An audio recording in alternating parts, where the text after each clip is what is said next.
वर्ग 12वा प्रकरण क्रमांक 1.5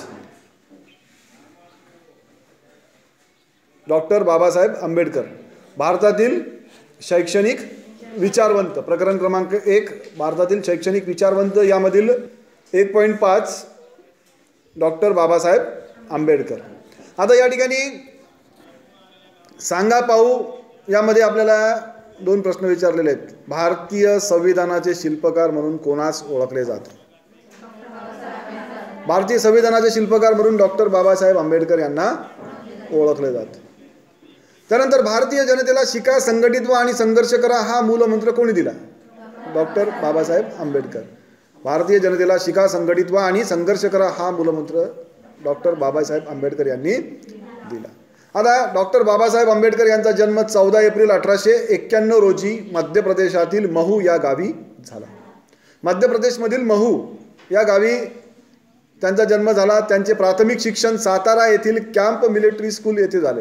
त्यांचं प्राथमिक शिक्षण सातारा येथील कॅम्प मिलिटरी स्कूल येथे झाले. त्यांनी मुंबई येथील एल्फिन्स्टन महाविद्यालयातून BA ची पदवी तर अमेरिकेतील कोलंबिया विद्यापीठातून MA, PhD, LLD पदव्या संपादन केल्या. लंडन विद्यापीठातून त्यांनी MSc व DSc पदव्या संपादन केल्या. लंडन विद्यापीठातून त्यांनी MSc आणि DSc पदव्या संपादन केल्या. 6 डिसेंबर 1956 हा डॉक्टर बाबासाहेब आंबेडकर यांचा महापरिनिर्वाण दिन होय. 6 डिसेंबर 1956 हा डॉक्टर बाबासाहेब आंबेडकर यांचा महापरिनिर्वाण दिन होय. रत्नागिरी जिल्ह्यातील अंबावडे हे डॉक्टर बाबासाहेब आंबेडकर यांचे मूळ गाव. रत्नागिरी जिल्ह्यातील अंबावडे हे डॉक्टर बाबासाहेब आंबेडकर यांचे मूळ गाव. त्यांचे मूळ आडनाव अंबावडेकर होते. त्यांचे मूळ आडनाव अंबावडेकर होते. त्यांचे वडील सैन्यात नोकरीला होते. त्यांचे वडील सैन्यामध्ये नोकरीला होते आणि त्यामुळे घरातील वातावरण अत्यंत शिस्तीचं होतं. घरातील वातावरण अत्यंत शिस्तीचे होते आणि याच शिस्तीमधून डॉक्टर बाबासाहेब आंबेडकर यांचे जीवन घडले. याच शिस्तीतून डॉक्टर बाबासाहेब आंबेडकर यांचे जीवन घडले. डॉक्टर बाबासाहेब आंबेडकर यांनी द बुद्ध अँड हिज धम्म हा ग्रंथ लिहिला. आता बघा, माहीत आहे का तुम्हाला या सत्रामध्ये डॉक्टर बाबासाहेब आंबेडकर यांना उच्च शिक्षण घेण्यासाठी आर्थिक अडचण येत होती. त्यामुळे त्यांची ही अडचण दूर करण्यासाठी बडोद्याचे महाराज सयाजीराव गायकवाड यांनी त्यांना शिष्यवृत्ती देऊन उच्च शिक्षणासाठी प्रोत्साहन दिले होते. बडोद्याचे महाराज सयाजीराव गायकवाड यांनी त्यांना शिष्यवृत्ती देऊन उच्च शिक्षणासाठी प्रोत्साहित केले होते. उच्च शिक्षणासाठी प्रोत्साहन दिले होते. आता डॉक्टर बाबासाहेब आंबेडकर यांचे शैक्षणिक विचार. आता त्यांचे शैक्षणिक विचार काय होते? 1.5.1 मध्ये डॉक्टर बाबासाहेब आंबेडकर यांचे शैक्षणिक विचार. आता नंबर 1 शिक्षणाची व्याख्या. त्यांनी शिक्षणाची व्याख्या काय सांगितलेली बघा. डॉक्टर बाबासाहेब आंबेडकर यांच्या मते व्यक्तीला अस्तित्वाची, लक्षात घ्या, व्यक्तीला अस्तित्वाची, क्षमतांची आणि सामर्थ्याची जाणीव करून देते ते शिक्षण होय. व्यक्तीला अस्तित्वाची, क्षमतांची आणि सामर्थ्याची म्हणजे त्याचं अस्तित्व, त्याच्या अंगी असलेल्या क्षमता आणि त्याचं सामर्थ्य याची जाणीव करून देते ते शिक्षण. ही शिक्षणाची व्याख्या त्यांनी आपल्याला सांगितलेली आहे. त्यानंतर नंबर 2 विषमता नष्ट करण्याचा शिक्षण हाच राजमार्ग. विषमता नष्ट करण्याचा शिक्षण हाच राजमार्ग. आज समाजामध्ये जात, धर्म, पंथ, लिंग, प्रांत, बघा, जात, धर्म, पंथ, लिंग, प्रांत यासारख्या अनेक क्षेत्रात विषमता असल्याची पाहावयास मिळते. आणि मग या विषमतेमधून राष्ट्रीय एकात्मतेला आणि राष्ट्रीय विकासाला खूप मोठा अडथळा निर्माण होतो. या विषमतेमुळे काय होते की राष्ट्रीय एकात्मता, देशाची राष्ट्रीय एकात्मता आणि राष्ट्रीय विकास, या राष्ट्रीय विकासाला खूप मोठा अडथळा निर्माण होतो. आणि प्रत्येकाच्या मनामधून ही विषमता जर का घालवायची असेल तर शिक्षणाशिवाय पर्याय नाही. जर प्रत्येकाच्या मनामधून ही विषमता घालवायची असेल तर शिक्षणाशिवाय पर्याय नाही. त्यानंतर नंबर 3, शिक्षण हीच शोषण मुक्तीची पायवाट होय. डॉक्टर बाबासाहेब आंबेडकर यांच्या मते व्यक्ती किंवा समाजाला शोषणापासून मुक्ती मिळवून घ्यावयाची असेल तर शिक्षणाशिवाय तरणोपाय नाही. शिक्षणाशिवाय तरणोपाय नाही. अनेक वर्षापासून शोषणाला बळी पडलेल्या आपल्या बांधवांसाठी डॉक्टर बाबासाहेब आंबेडकरांनी शिका, संघटित व्हा आणि संघर्ष करा हा नारा दिला. शिका, संघटित व्हा आणि संघर्ष करा हा नारा दिला. त्यानंतर समानतेसाठी शिक्षण. डॉक्टर बाबासाहेब आंबेडकर यांच्या मते समता म्हणजे खालच्या वर्गाची पातळी वरच्या वर्गाच्या पातळीपर्यंत आणणे. समता म्हणजे काय तर खालच्या वर्गाची पातळी वरच्या वर्गाच्या पातळीपर्यंत आणणे होय. मग खालच्या पातळीतील लोकांना वरच्या पातळीपर्यंत पोहोचवण्यासाठी त्यांना शिक्षण देणे गरजेचं आहे. त्यांना शिक्षण देणे गरजेचे असते, परंतु शिक्षण देत असताना ते विशेष सवलतीच्या स्वरूपात दिले पाहिजे. शिक्षण देत असताना ते विशेष सवलतीच्या स्वरूपामध्ये दिले पाहिजेत. त्यानंतर शिक्षण हे मानवी मनाची अन्न व शक्ती आहे. शिक्षण हे मानवी मनाची अन्न व शक्ती आहे. डॉक्टर बाबासाहेब आंबेडकरांनी शिक्षणाला अन्न व शक्तीची उपमा दिली आहे. शिक्षणाला त्यांनी अन्न आणि शक्तीची उपमा दिलेली आहे. त्या अन्नामुळे केवळ व्यक्तीचे शरीर सुदृढ होईल. अन्नामुळे व्यक्तीचे केवळ शरीर सुदृढ होईल, पण शिक्षणामुळे मस्तिष्क, मन आणि विचार सुदृढ होतील. शिक्षणामुळे मस्तिष्क, मन आणि विचार सुदृढ होतील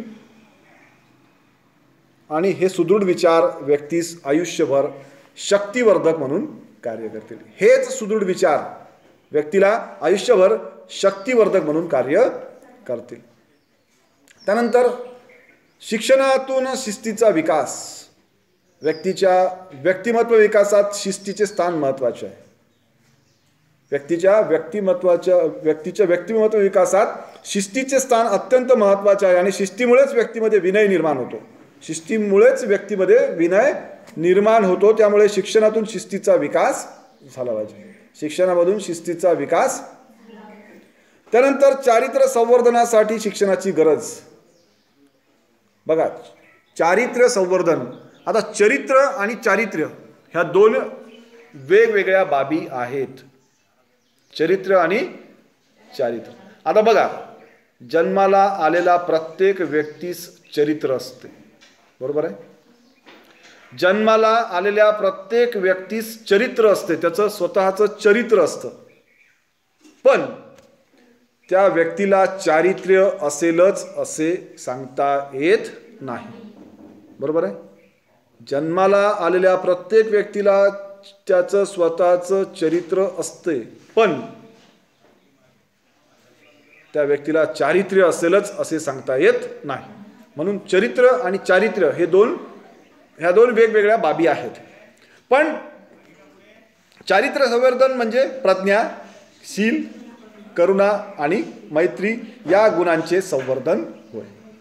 प्रज्ञा, शील, करुणा आणि मैत्री या गुणांचे संवर्धन होय. आणि शिक्षणातून चारित्र्य संवर्धनाची गरज पटवून दिली पाहिजे असे डॉक्टर बाबासाहेब आंबेडकर यांना वाटत होते. या शिक्षणातून चारित्र्य संवर्धनाची गरज पटवून दिली पाहिजेत.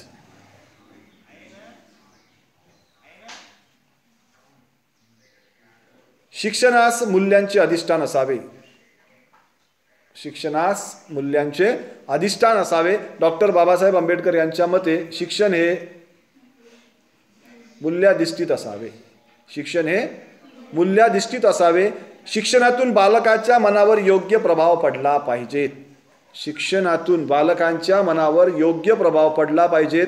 शिक्षणातून मानवता, परोपकार, विनम्रता, शुद्धता, निर्णय क्षमता, नैतिकता यासारखी मूल्ये रुजली पाहिजेत. बघा, कोणकोणती मूल्ये सांगितलेली आहेत त्यांनी आपल्याला.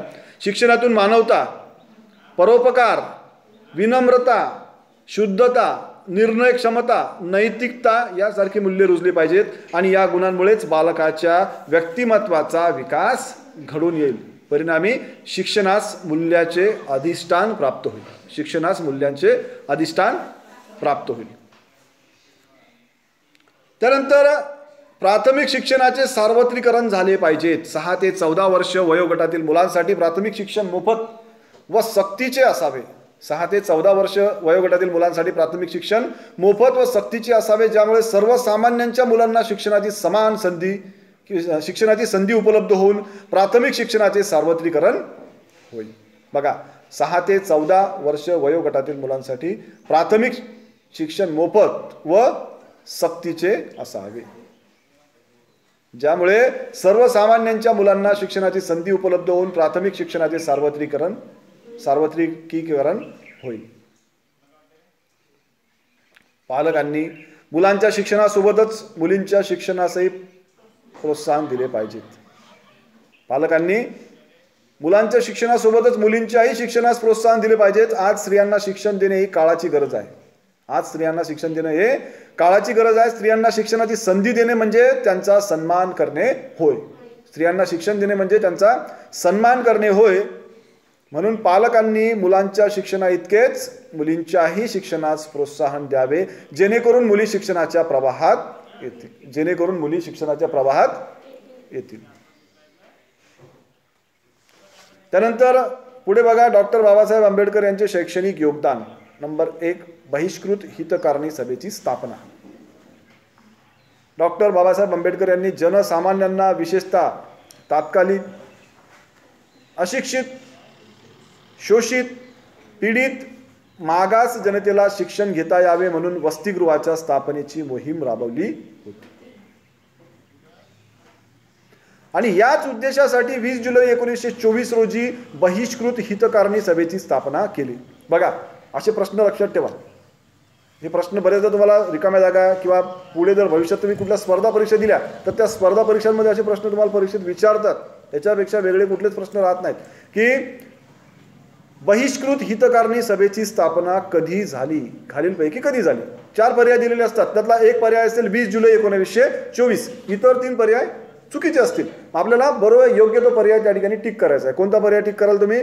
20 जुलै 1924. बरोबर आहे. बहिष्कृत हितकारणी सभेची स्थापना केली. शिका, संघटित व्हा आणि संघर्ष करा हे या सभेचे ब्रीदवाक्य होते. बहिष्कृत, परत प्रश्न बघा, बहिष्कृत हितकारणी सभेचे ब्रीदवाक्य कोणते? खालीलपैकी कोणते?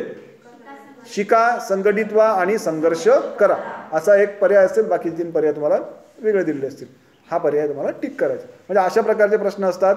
बहिष्कृत हितकारणी सभेकडून विद्यार्थ्यांमध्ये ज्ञान, विद्या आणि समाजसेवा याविषयी अभिरुची व प्रेम निर्माण व्हावे यासाठी सरस्वती विलास नावाचे मासिक सुरू केले. बघा, सरस्वती विलास नावाचं मासिक बहिष्कृत हितकारणी सभेकडून विद्यार्थ्यांमध्ये ज्ञान, विद्या आणि समाजसेवा याविषयी अभिरुची व प्रेम निर्माण होण्यासाठी किंवा व्हावे यासाठी सरस्वती विलास नावाचे मासिक सुरू केले. दलित वर्ग शिक्षण संस्थेची स्थापना. डॉक्टर बाबासाहेब आंबेडकर यांनी दलित वर्गातील मुलांना दर्जेदार शालेय शिक्षण मिळावे यासाठी 1928 साली दलित वर्ग शिक्षण संस्थेची स्थापना केली. बघा, हे वर्ष पण लक्षात ठेवा. दलित वर्ग शिक्षण संस्थेची स्थापना कधी? 1928. ज्या विद्यार्थ्यांना शिक्षण घेत असताना आर्थिक अडचणींचा सामना करावा लागत होता. बघा, ज्या विद्यार्थ्यांना शिक्षण घेत असताना आर्थिक अडचणींचा सामना करावा लागत होता अशा विद्यार्थ्यांना वसतिगृहात प्रवेश दिला जात असे. अशा विद्यार्थ्यांना वसतिगृहामध्ये प्रवेश दिला जात असे. दलित वर्ग शिक्षण संस्थेचा उदात्त हेतू पाहता शासनाने या संस्थेस 5 वसतिगृहांची मान्यता दिली. त्यांचा उदात्त हेतू पाहता शासनाने सुद्धा त्यांना 5 वसतिगृहांची मान्यता दिली. डॉक्टर बाबासाहेब आंबेडकर हे या संस्थेचे प्रमुख कार्यवाहक म्हणून भूमिका बजावत होते. त्यानंतर पीपल्स एज्युकेशन सोसायटीची स्थापना.